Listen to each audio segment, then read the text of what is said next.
ఇప్పుడు కోర్టులకు సిద్ధంగా వస్తున్నటువంటి ఈ యొక్క సీనియర్స్ విభాగంలో డ్రాలో 11వ జత అయినటువంటి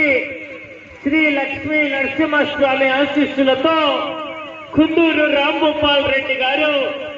గుంప్రమాందన్య గ్రామం సిరివెల్ల మండలం నంద్యాల జిల్లా జత చిరునామా. ఆ తదుపరి డ్రాలో చివరి జత అయినటువంటి శ్రీ పోలేరమ్మ తల్లి ఆశీస్సులతో పావులూరి వీరస్వామి చౌదరి బల్లికురువ గ్రామం మండలం బల్లికురువ జిల్లా బాపట్ల జిల్లా వారు